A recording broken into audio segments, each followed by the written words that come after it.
Thank you all for joining us today. Good afternoon or good evening, depending on your time zone. It's late morning here in Canada.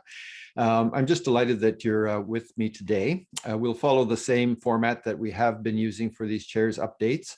I'll give you a bit of an update on what I've been up to and what we as the board of ICMCI have been up to, and I'll give Rima a chance to jump in at the end if she has any additions and clarifications sometimes even.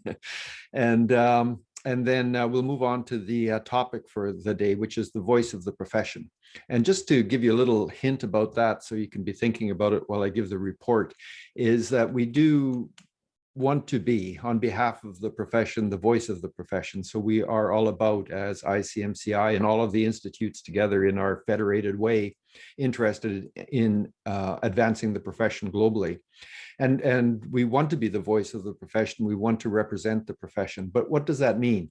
How can we reach out in more fulfilled ways to really ensure that we are touching those that are in our profession, whether they're members of institutes or not, and also in ways that can help to ensure that more of them become members. And then finally, to represent ICMCI and our institutes with regard to buying organizations and other stakeholders around the world. So that's kind of the topic. It's I'll say a bit more about it before we turn to that. So in terms of the update, we did have a board meeting this past month, so on April 20th. There is a public summary that always comes out for board meetings that is available on the ICMCI website. So do check that out. It's always a great way to keep up to date with what's happening globally, and also a great way to see what's happening. And if you have any questions, to get in touch with one of the board members or with myself. So in terms of activities from the board, there was a number of discussions. One, of course, is the UK Chartered Management Consultant Initiative. I did update on the last month's call about that, so I won't get into this anymore, only to let you know that the board is watching this, and we are in close communication with our institute in the United Kingdom to make sure that we're all well connected with this important event. We did finalize at the board meeting all of the meeting dates, and Rima's been working with chairs of hubs since then to nail down some of the dates. So I gave you directional dates last month, but they're all now finalized, and I think they're all now published. The Euro Hub might not be published yet on the website. The Euro Hub is published on, was included as a date in the newsletter. However, the agenda and the details are yet being prepared. Okay, but in the event, you can get everything else on the events list right now. So in summary, 13th of October is the start of our annual meeting, or the pre-start of our annual meeting with the Constantinus Award ceremony. More information about that. And do block 14th of October in your calendar for the annual meeting of delegates. We'll have an early session and a later session, again, for all of the time zones, and we're going to fill the time between those with guest speakers. So I'm looking forward to that. It's not really a conference, but it's as close as we can get in a virtual way, and I think it's going to be interesting. So those who attend the early session can stay on later. Those who attend the late session can start earlier, or pick and choose which ones are most interesting to you. Then in terms of the hub meetings, I'm excited. We have a full slate of hub meetings this year. The first one on the 20th of May will be the Americas Hub. And that one is more focused, not so much on the typical style of the hub, but it's going to be really focused on rejuvenation of institutes in the Americas. So we now have 4 institutes there. GI has some members in different parts of the Americas. So how do we really improve our outreach in the Americas? We'll be focusing on that. Then Asia Pacific Hub is on the 27th of May. Lydia, who's the chair of that hub, has put together a wonderful conference and a lineup of speakers. I'm not just saying that because Reem and I are some of them, but I think it's going to be very informative. I really like the agenda. So do plan on that. I reinforce, all hubs are open to all members and consultants from around the world. So let's participate in these. Then on the Euro Hub is on the 14th of June, agenda yet to come. And Finally, International Consultants Day will be on the 10th of June this year. It's typically would be on the 3rd of June, but there's a Christian holiday in Europe, so a lot of the countries are closed. So we're going to hold it 1 week later this year. So that's exciting times. We're going to be all getting together over the next few weeks to compare notes, and then that will be completed with our annual meeting later in October. I talked a little bit about the CMC firm and the CMC Global Directory also in my last report, so I'll only now say that we're continuing to work in those areas and to really reinforce and market those programs. CMC Global Directory is almost at 100 members. We've set up a call for later this month. It'll be before the end of May with all CMC Global Directory members to really start building collaboration. I've always seen that a membership level of 100 as a critical mass of members there. And as we're approaching it, I think we need to really work with them to see how we can leverage that directory and people collaborating, working together, building projects together, learning from each other, and so on. The code of conduct that I mentioned a few reports ago is for ICMCI.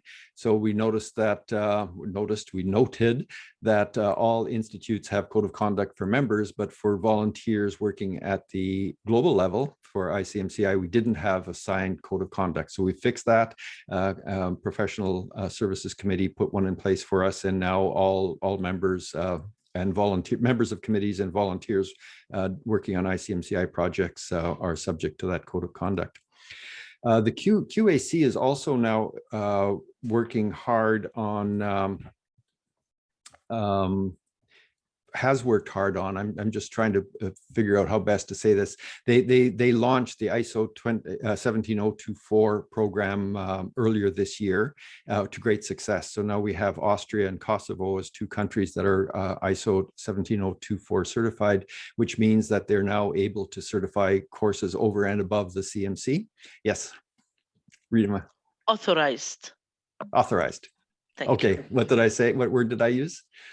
Certified. Oh yes, authorized. Thank you. I keep telling everybody I'm not the standards guy, so I keep using these words inappropriately. So yes, authorized. So by ICMCI with our 17011. So we're moving forward with that, and more and more institutes are becoming interested in this. So I think this is a great initiative. The competency framework, which is the heart of what we do with our certified management consultants, has also been under review by Professional Standards Committee, and they are going to be upgrading that. I don't have in my head a lot of the details about it, but in my discussions with Nick and with Rima and hearing the reports to the board, I'm very impressed that it's going to be a step up and ensure that we are world class in terms of our competency framework. So that's being now piloted with some of the institutes just to make sure that all of the bases are properly covered and the language is right. And we're expecting that this will be brought to our annual meeting in October for approval. So I think this is going to be a good step forward for all of us. I'm sure all of you have heard about the consultancy book and the future of consulting projects. So we do have a task force now that Rima is also on that is really working to produce this book. We've been calling for quotes from members from around the world for months now, and there's been a lot of response, but we still want more response. So people should contribute to this, and it provides color. So getting these 2 or 3 sentence quotations about what consulting is and what consulting means to us is very important, and then chapters will be written in the book around some of those statements. We also brought back, I did mention in my report 2 times back about membership fee discounts. We had been asked at some of these kinds of forums whether because of COVID and the difficulties that some institutes are having with membership fee levels, whether there could be some cutback on the membership fees. So we did take that seriously. We did look at that. Some of the expenses that we've had have been down in terms of some of the travel that we would have otherwise had. So we, the treasurer and Rima did work together to come back with a recommendation to the board for a discount of fees for the 2022 let's see, that would be the 2021-22 budget year. So so it would be a one-time discount to help those that that are more in need. It will be something that institutes can apply for. So some institutes, in talking with them, have done better this year in 2020 than they did in years before. So they gave us feedback that they didn't feel they needed a discount, but I know very well that some institutes do. So we'll create that opportunity for members to take advantage of that. I think those are the main updates that I had for now. Rima, is there anything that you'd want to add, or anything important that's been happening that I haven't covered off? Oh, I want to talk about 2020 onwards, but I'll save that until after you. Okay.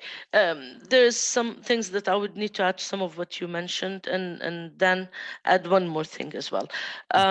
With regards to the 17024, what we're actually doing now is having the IMCs that were assessed, audited against the 17024 and are authorized now for them to produce material as to why they sought it, because we felt that some institutes may not be aware of how beneficial it would be.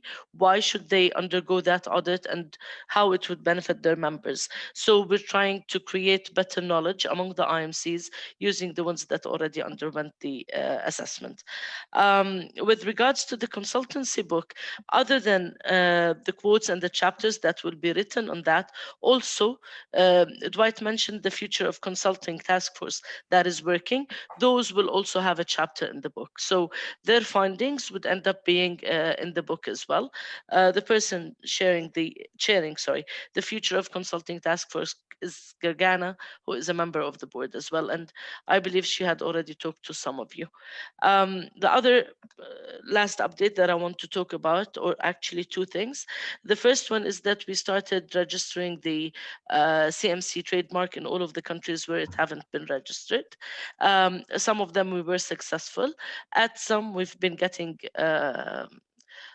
rejections. So we would continue with all the IMCs, not do anything for the meantime with regards to the ones that were rejected, in order to find out the reasons and maybe address them all at once at the end. The last thing I want to talk about is the business process automation.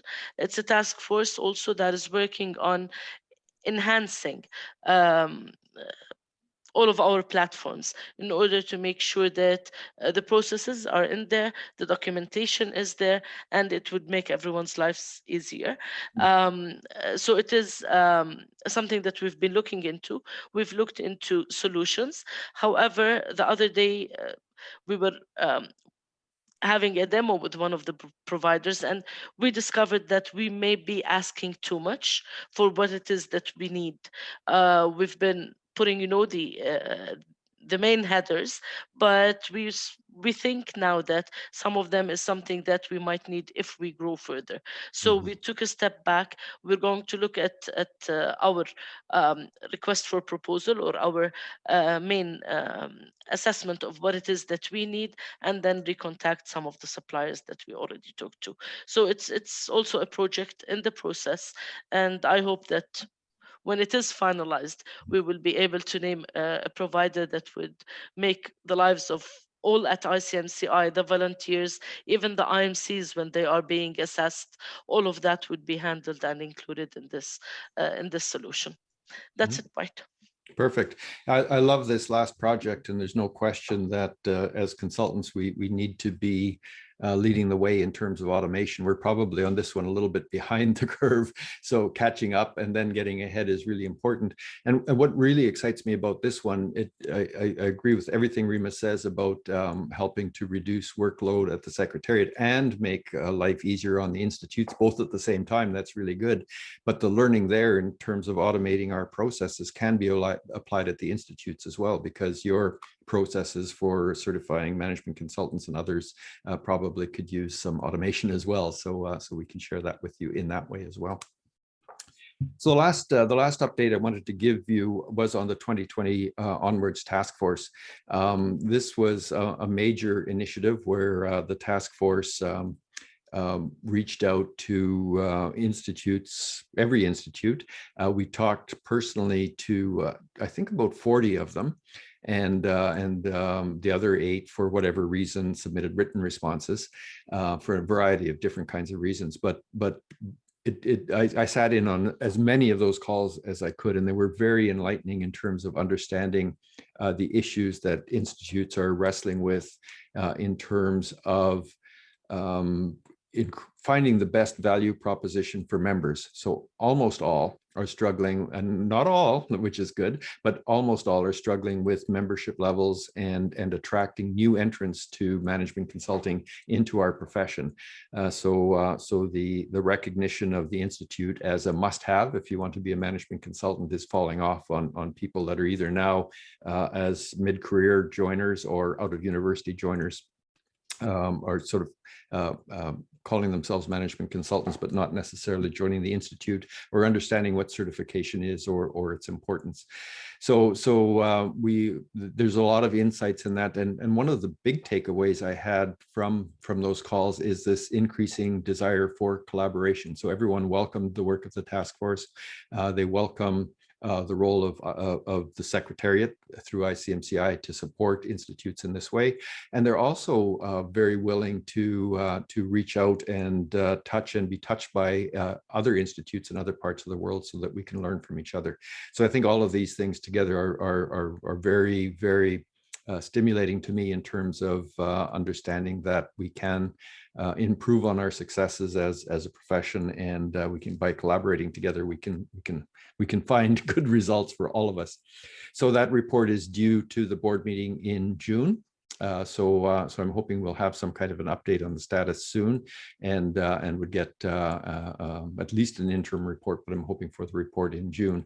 But at the end of it all, there will be a report coming to the annual meeting in October for consideration by delegates. Anything to add on the task force, Rima? Not on that task force, on another one, which is the NCI, which I forgot to talk about. Sure. If you remember, during the celebrations of the International Consultants Day last year, we launched the National Consulting Index, and we promised you then that we would prepare the second version at this International Consultants Day, the upcoming one.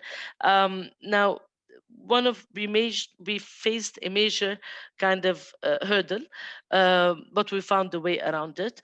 But what happened is that the entity that we receive some of the numbers from actually this year did not bring out the numbers. They did not produce anything, and they're still looking into changing their algorithms. So what we did was we ended up asking the IMCs for them to provide their projections, the numbers for last year and their projections for next year, in order to build our report against. That is being worked on now, and hopefully would be ready by the International Consultants Day. The other thing also, which I didn't mention, is the Constantinos Award. It was announced. The induction to all the ambassadors took place. Sadly, not all the IMCs actually named an ambassador. I would love for that to enhance next year. But those who have named ambassadors, their ambassadors met, they were properly inducted into what it is, the process, and the whole lot. And now is the time for sending applications. It starts with the IMC properly placing a letter of intent saying that they would participate. And in June, if I'm not mistaken, in June, the platform for application would open, and those who were nominated by their IMCs would be able to start the application process. So I do hope the IMCs that are with us would be interested, would send nominations, because even though it is a year with no travel, and maybe the celebrations wouldn't be an actual red carpet, but the chair of the task force, Alfred, promised us a red carpet, even if virtual. So let's make it a big success. And the good thing about it is that when we started with the national program, IMC Brazil were the first to adopt that. And last month, they had their own ceremony announcing their winners, and actually it was beautiful. So I hope if you can just Google that on the YouTube, and even if you refer to the newsletter that we sent last beginning this month, you would find the link and you would be able to view the video. And that takes me to the CMC today. Um, we're trying to keep it informative, we're trying to keep it beneficial, and we're making sure that it covers most of the updates. However, we are facing some issues with the number of contributions from the different IMCs, in whether in updates on the IMCs and information about them, or articles written by CMCs. So please, if you're a person who writes articles and has that and already has a good library and feel they want to share with their fellow CMCs and consultants, please contribute with articles to the CMC today. Now I'm done, Dwight. Okay, very good. No, I appreciate that. Thank you. See, this is color you didn't get when I used to do this just by email. So this is very good. So before we move on to the main topic, is there any questions or anything that you'd like me to address that I might not have raised? But prepare yourselves, because we'll be doing a round table on the main topic. So. Okay, excellent. Well, thank you. Thank you for your kind attention on that. And as always, this will be recorded so that our colleagues around the world will be able to catch up as well. I think the 2020 onwards task force is a nice segue into thinking about the voice of the profession, because as we work through what is the value proposition for new consultants, how do we attract more of those who consider themselves to be consultants into the profession or to affiliate with us in different ways. It means we have to start thinking outside of the box and thinking of different ways of creating these affiliations. So I use the word affiliation because the concept of membership may not be a 2021 concept. And certainly it has a place. I don't think we'll ever not have members, but we also have to think what are other ways that we can ensure that people are connected with the profession and ultimately can join the profession. So that work is ongoing. But then if we turn the page sort of to look at the other side of the coin, we then need to really think about what is the profession and our voice on behalf of the profession globally.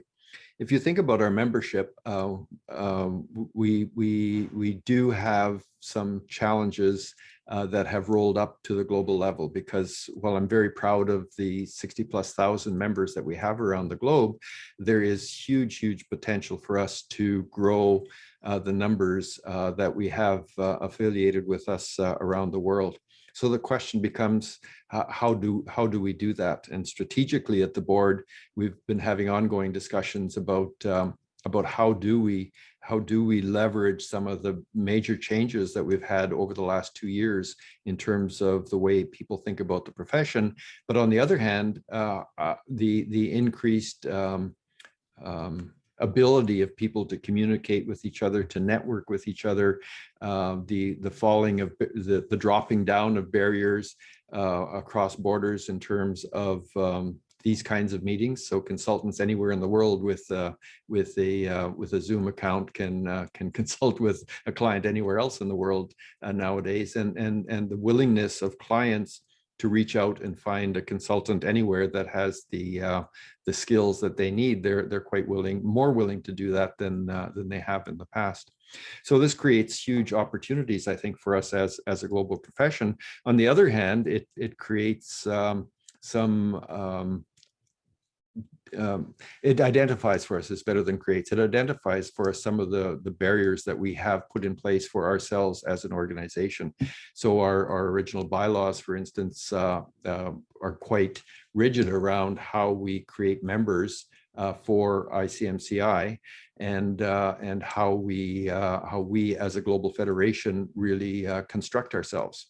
So it becomes a question, are there other things that we can do that can reach out to professionals in other parts of the world that may not consider themselves management consultants, but really are doing management consulting work. Are there ways that we can reach into different parts of the world through CMC Global Institute or through other institutes, or in different ways to reach more potential members and to really grow our membership? So I think we really do need to think broadly, and we have to think outside of the box about who we are, what we do. We do have a bylaw review coming up, probably not to this annual meeting, maybe a few minor things, but I think a more major update to our bylaws coming in 2022. So we should really now start thinking as institutes and as the Federation about what it is that we do to ensure that we are open for business and able to grow. So I've thrown a lot of stuff out there. We're all among friends here, so I think we can speak frankly amongst each other. So I'd be very interested in hearing from your perspectives what my thoughts might have sparked in your thoughts, and any perceptions you have about our future growth and what we might do to enhance that. So I'm suggesting, can we maybe, for the open discussion part, let's turn on our cameras and share information with each other and see where this goes. And Randy, since you're in the very top left of my screen, can I call on you just to let me know what your thinking is, or what I might have sparked in your mind when I introduced this subject? Well, I think everything you said, Dwight, certainly rings true in the Canadian context. The challenges of creating member value that is significant, and the changing landscape of management consulting are certainly both opportunities and challenges for our organization, and I think will remain that way for the foreseeable future. So nothing profound to add, just certainly in agreement with what you said. Thank you. Yeah, it's an interesting concept, and from the CMC Canada perspective, it's kind of like a mini federation in that it's organized around 7 institutes. So the CMC Canada, in fact, also manages through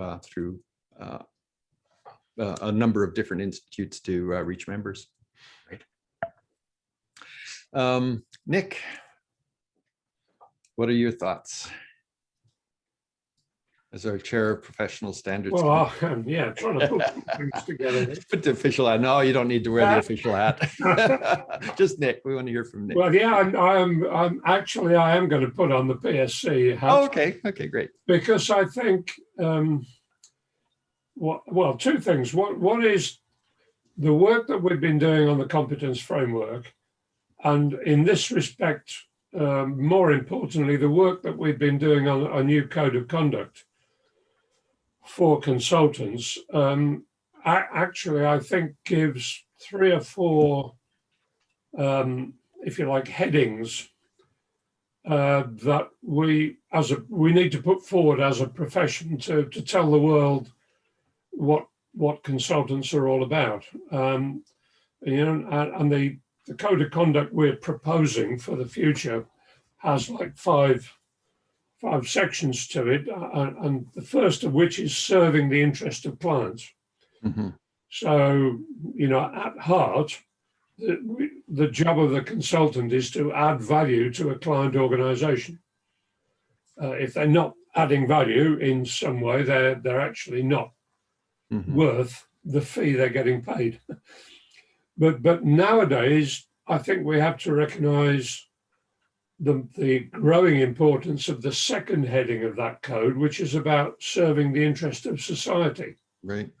So I think we need consultants to be in the vanguard of social responsibility, protecting our environment. And therefore, they should be taking a lead with clients in terms of looking at triple bottom line, in terms of, yes, fine, make money. That's what business is about, but also protect society, protect the world for the future, take a long-term view about things. And then also we've got a heading in that code about serving the interests of the people we work with. So that's serving the interest of our fellow consultants. Those we work with on projects, those we work with in our IMCs, within ICMCI, with people we work with in the client, and having respect for them, treating them as human beings, respect for their well-being, particularly if we're in positions of authority, to make sure that the well-being of people that work for us is looked after. Mm-hmm. And then I think the last, perhaps key element of that code is serving the interests of the profession.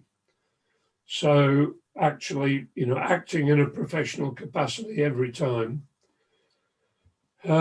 putting forward the benefits of the consultancy profession to everybody, and in a more negative sense, not doing anything to the detriment of the profession. Mm-hmm. So making sure that our conduct always puts the profession in a good light. There is a heading about serving the interests of the organization we work for. Mm-hmm. And I guess, that's also important, because whether we're a singleton or a partnership or working for a big company, the success of our organization depends on us as well. So we have those. So, I'm not like you, I'm a standards man. Yeah, exactly. You know how to use the words. So everything comes, I'm a standards and a processes person. And I'm not necessarily a people person in that sense of the word. In fact, my family actually always call me Ming the Merciless. Those of you that know about Flash Gordon will recognize the analogy. But to me, we have some standards and we have processes that we work to, Mm-hmm. and that to me is the bedrock of where we go. Now, around that, there are people who are people that will put the soft edges around that. Mm-hmm. Okay, I'm not one of those people, but there are those who can in our profession. Yeah, that's the view of the PSC.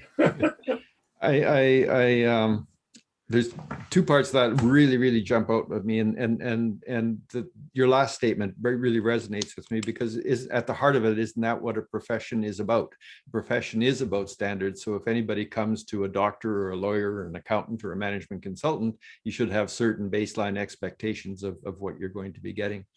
And the other one is the different sections that you talked about, the code of conduct, and the number one being serve the client, and then the rest are but not at any cost. So there are other things that we have to think about that come to bear, and that's really all about the profession. Again, we are serving not only the client but our other stakeholders as well. I love it. Thank you.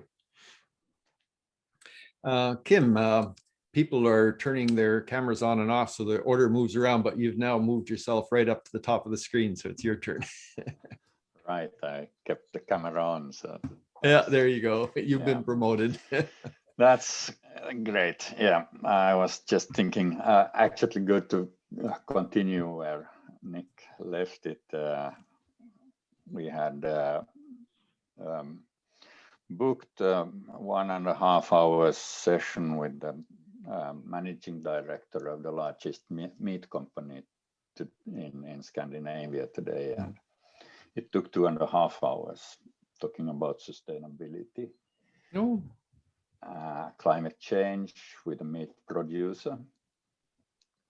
Very interesting topic. Yeah, I bet.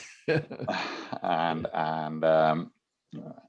exactly as he said exactly as Nick said, that it would be great to save the world, but unfortunately his task is to save the company. Mm-hmm. So he needs to make the profit, while he is very interested in of course the sustainability issues, but there is a limit what they can do, at least on a short term. Mm-hmm. That's where they need the advice. Mm-hmm. One thing that was very interesting, I think, he said that he feels that in future, in stock listed companies, there won't be only an audit committee, there will be an audit and sustainability committee. Really? Okay. And probably they will first call it audit and sustainability committee, or perhaps there will be first a separated committee as audit committee and sustainability committee, but they will merge sooner or later. So that will be a big part in the corporate governance. So I think that's something, a good thought for ICMCI as well, to think about this in the sustainability issues in real terms.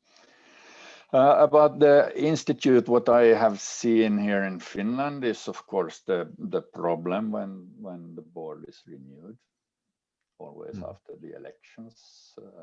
All the knowledge of ICMCI is lost. PK Lim can verify that, as he's doing the assessment of the Finnish IMC, where they then called me to help them. They were not capable of doing it themselves because they are new. Great. And that just shows what it happens in the small institutes. There is very little documentation. There is very little handovers. So they are directly in trouble when there are new people in the board. And one thing that also comes always as a surprise to the institutes, I'm doing 4 assessments this year, besides of the Finnish one, where I'm on the other side of the desk. Is that they always wonder, why don't ICMCI communicate with the consultants in the country? And it's a surprise to them that ICMCI don't even know who are CMCs in their country. So they expect ICMCI to communicate about the professionalism in management consulting around the world. And they feel they don't need to do it in their country. They are focusing only on their country topics. And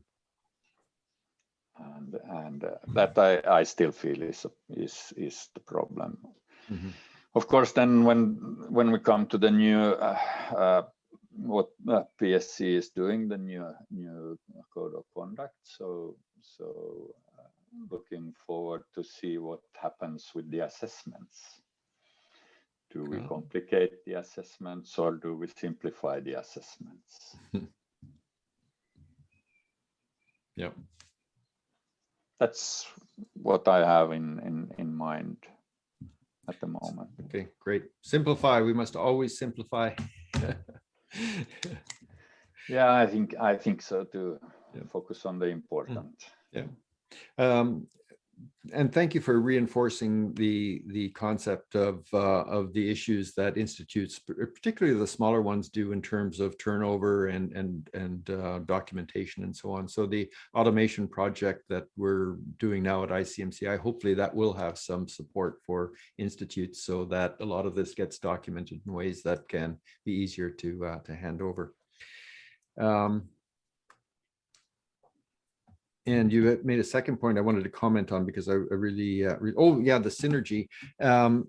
This year, I think the biggest silver lining we've had from the coronavirus pandemic is that ICMCI has, during 2020, reached out directly to management consultants around the world in a way that we never have before.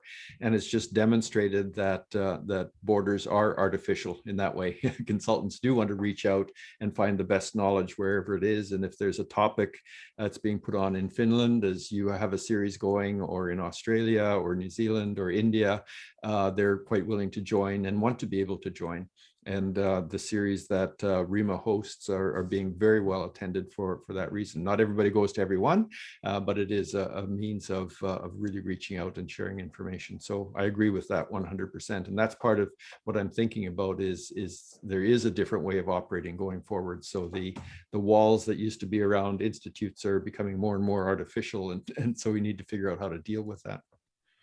Exactly. And that's perhaps something you can consider in the new statutes as well. Exactly. Thank you. Namrod, you've migrated to the top of the screen. How are you today? I'm good, thank you. Thank you. Good. For me, I've got two takeaways that I had from the discussion.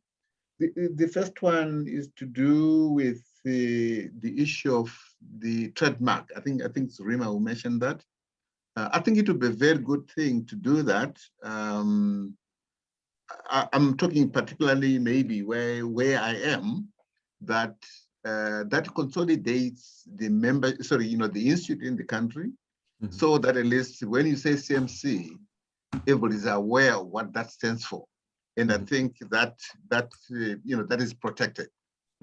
I think it would be a very good thing to do, and also I think given that other professions will also respect management consultants as well, because we have that as a brand that we can be able to carry. So I think that initiative will be really good for some of us, particularly in Africa, because I think we're only about 4 countries at the moment. And maybe that's why there's that struggle, because CMC is not well known. And there are a number of other professional bodies that are, that are doing consultants. And I think if we have branded that and the trademark is registered, I think it will go a long way in terms of, the profession getting the respect it deserves. Right. Linked to that, I also liked the changes that are taking place. I think they are really good. It puts the profession on to the next level. And I think once that has been done, it will be very important, I think, for all IMCs to have a look at those changes and see how they impact them. But of course, in a progressive way, rather than saying, no, we can't do this, but, something. So if more of us can be able to adopt that, it will go a long way. And again, for me, I think it would also prepare for us as ICMCI to collaborate with other international bodies like us. Yeah. I've got 2 that I know for a fact that would normally do that. You've got the you've got the Institute of Internal Auditors. It's also a national global group, and I think it will go a long way in terms of being able to approach them at that level, because the IMCI is lucky enough. Most of the IMCIs they've got that body already. So the collaboration there will become much easier. The other one is also IFAC. That is for the all chartered accountants. They've got a global body as well. And they do subscribe to the same standards globally. And I think once we've refined these things that we're talking about, it will go a long way in us as institutes, to be able to collaborate with those. And maybe we can also do it at the ICMCI level, which will go a long way in terms of being able to work together. I heard everything you said. I missed the name of that second organization. I heard you talk about the HR one. IFAC. ISAC. IFAC, International Federation of Accountants. Of accountants. Okay, gotcha. Yes, very good. Yeah, that is the global board of all chartered accountants globally. Yeah. Okay, excellent. I appreciate that very much. And IIA Global is also the equivalent of ICMCI. So, and again, whether you go and do an audit anywhere, you are able to understand each other because they belong to the same standards. So the issue of standards that we talked about, I think is very important, that we all subscribe to the same standards. And also the issue of the code of, the code of conduct that we're talking about, that at least we all subscribe to the same code of, to allow when a person moves from one country to the other, right? It makes it much easier because we'll be talking about exactly the same thing. Yeah, exactly. And also from a process point of view as well, I think also that's very important. So those high level things, if we can standardize those, it makes it much easier for us to be able to also coordinate it at a global level. Yeah, yeah. Which makes it much easier. So what happens now, funny enough, I think we discussed this with Kim, because we've just gone through an assessment. We've had a certain interest of SME accounting firms. Now, I had a chat with one of them trying to understand exactly why there's this sudden interest. And one aspect that they've liked is to say, when they heard that we are now a member of ICMCI, that was quite a plus for them to say, well, now, because of that, then yes, our advisory team can be able to subscribe with you. Yeah. And also, I see there is some bit of a warfare, I think that's there.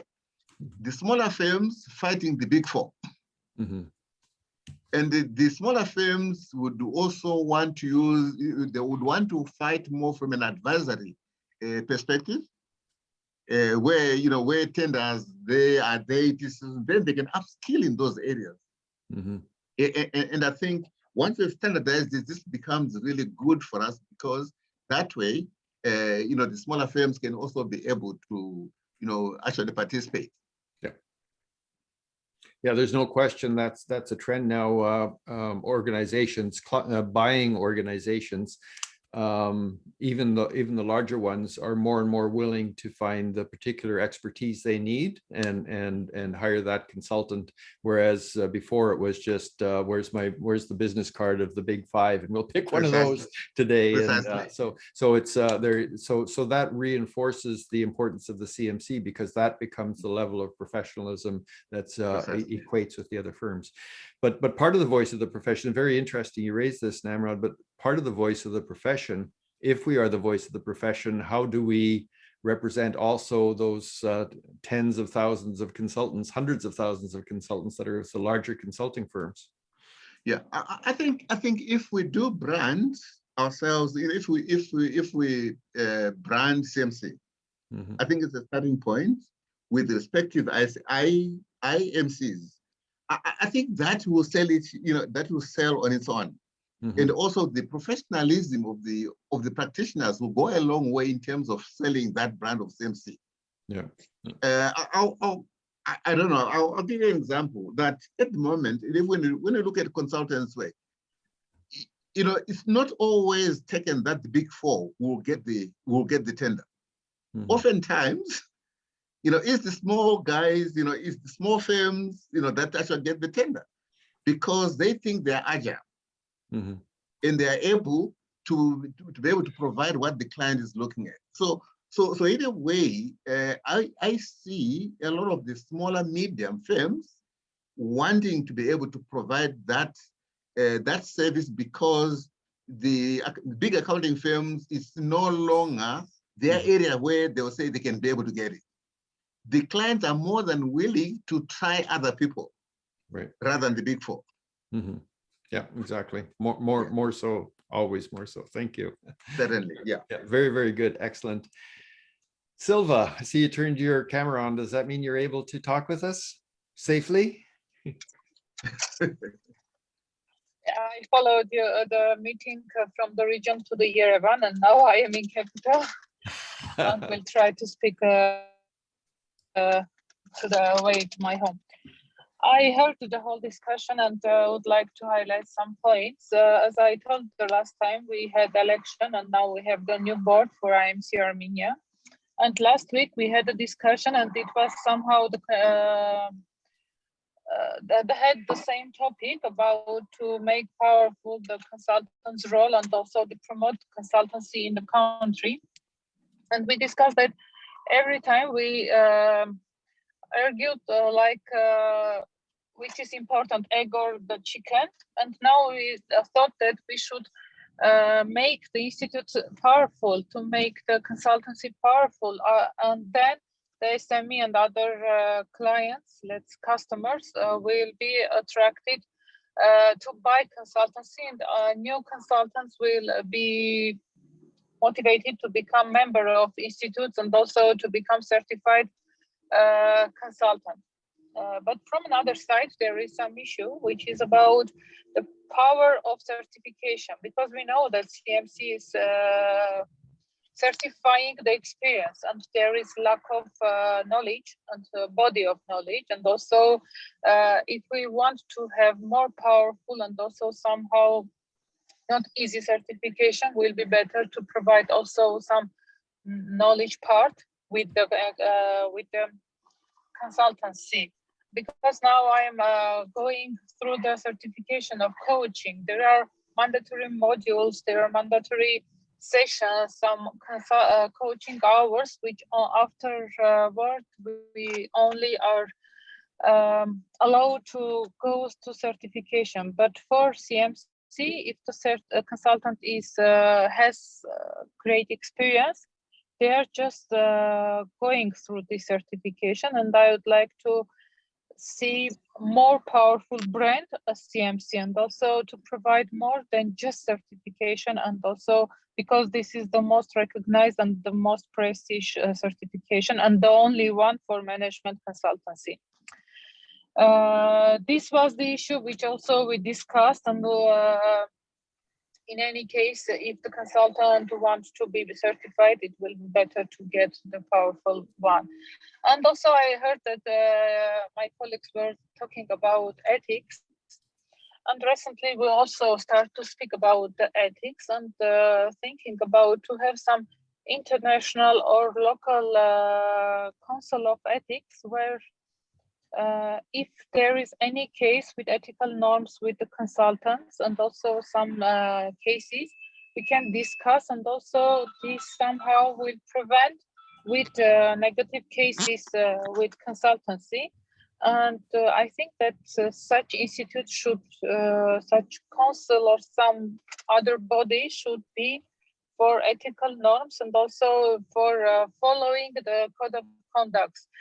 We have code of conduct for National Institute. I know that there is code of conduct for ICMCI, and also recently there was ICMCI ethical books.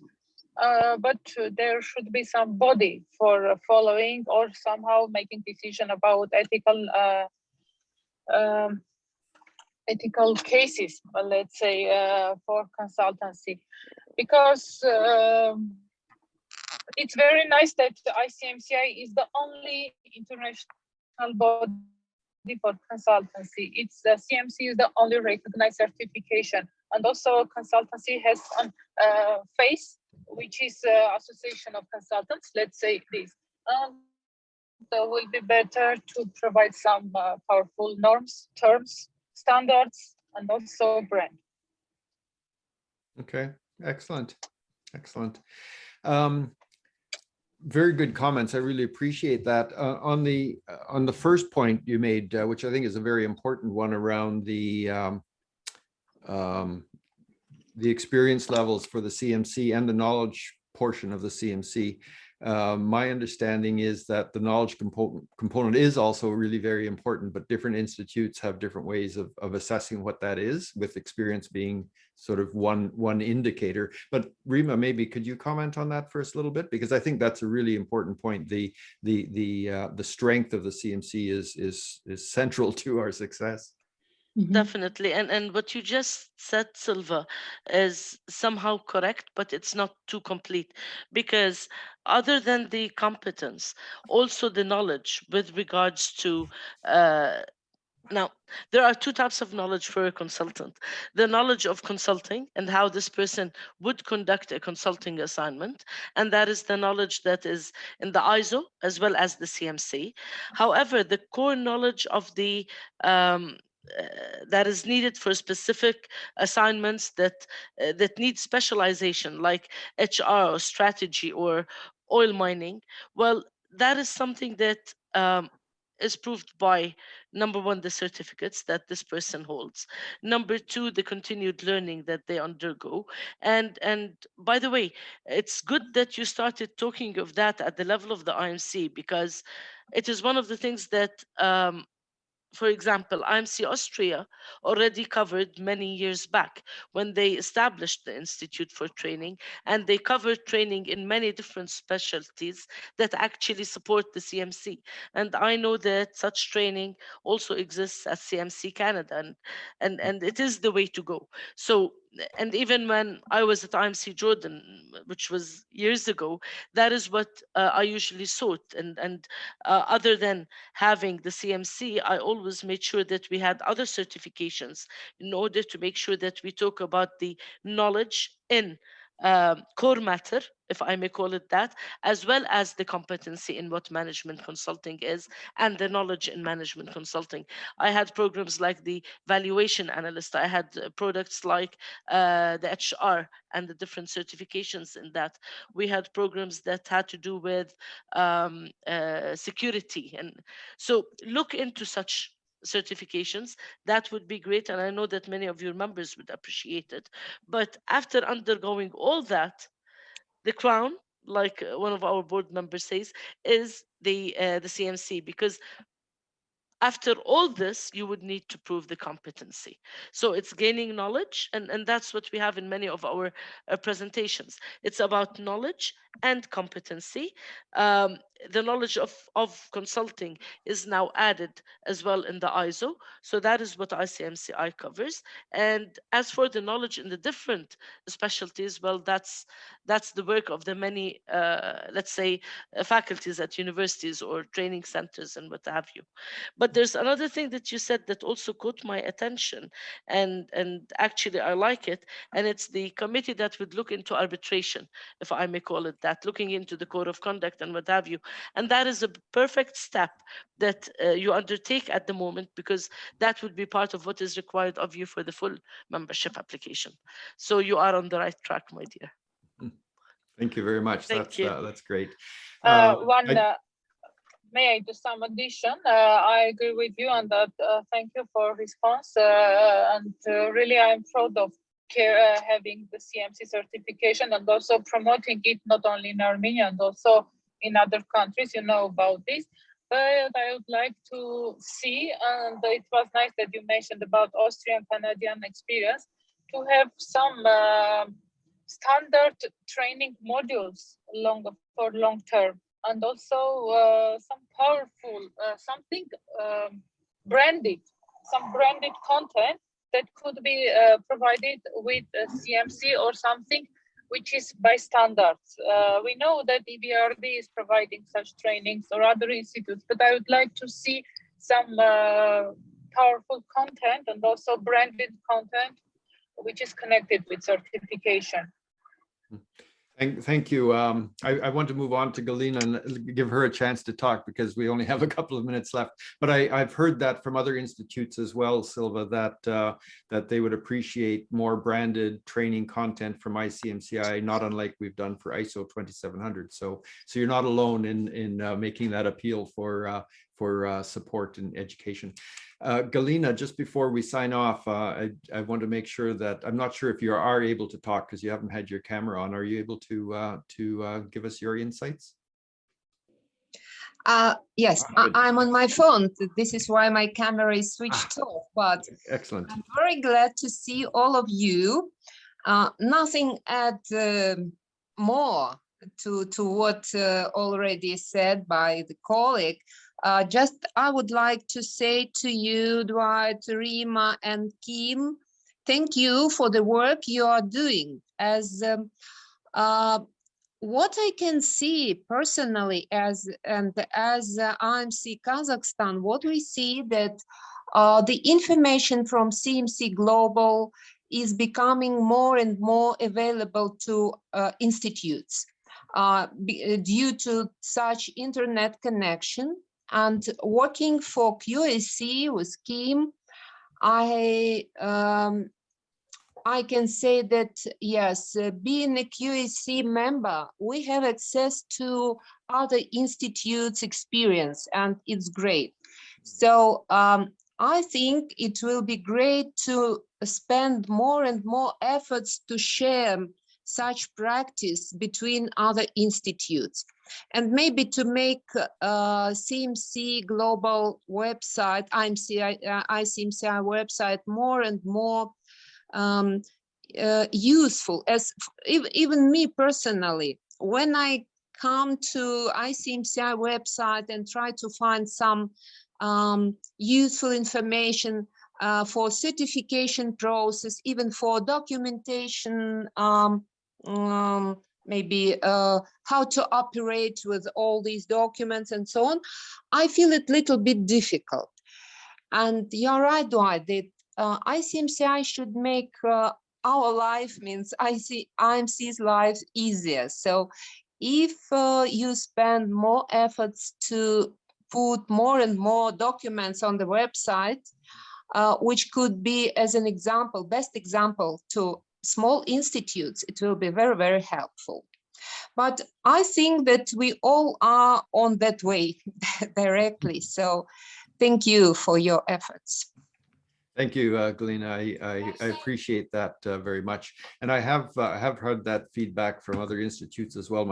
Our colleague in New Zealand wrote me after the last update saying that if we could be collecting the body of knowledge from all of the institutes and making it available to the management consulting level as well, that would be a huge plus for the profession. Rima, I see you're waving just at me. one note.